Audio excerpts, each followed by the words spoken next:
My name's Francis Ruddle and I was with the Royal Australian Army Nursing Corps. That's my involvement with the Vietnam veterans.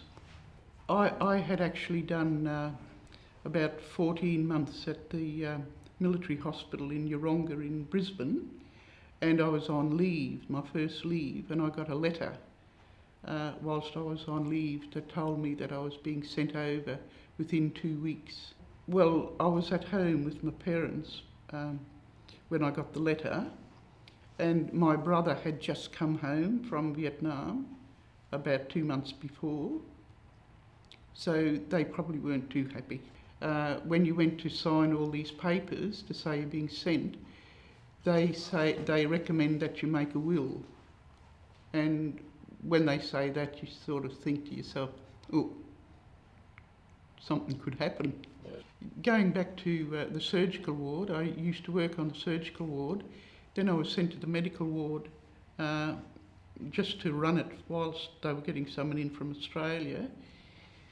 And then the CO came down to me one day and said, "You're going to ICU." And I said, no, I don't want to go to ICU. And he said, "Well, you're going." And he said, "But it'll only be for a week."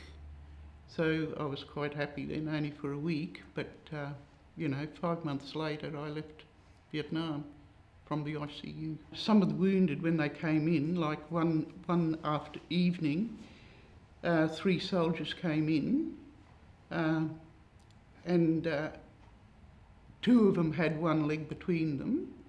And then there was the third bloke, he had his forearm taken off and that. And of course we used to work 12-hour shifts 6 days a week, so by the time the shift was getting to the end, you were both physically and mentally finished.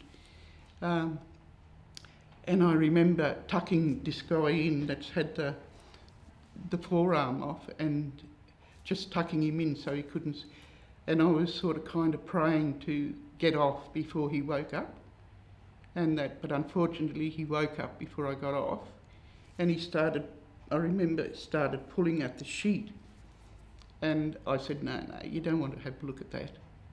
And he said, "Oh yes, I do." So I let him have a look, and he just held it up, and he looked up at me and he said, "I knew you took it." And I thought, no, I didn't. And that. So anyway, that sort of thing. As you can see, I get upset talking about it. But getting back to your patients, we had obviously Australians. We had Viet Cong, which was the enemy, prisoners. We actually had an American general for a few days.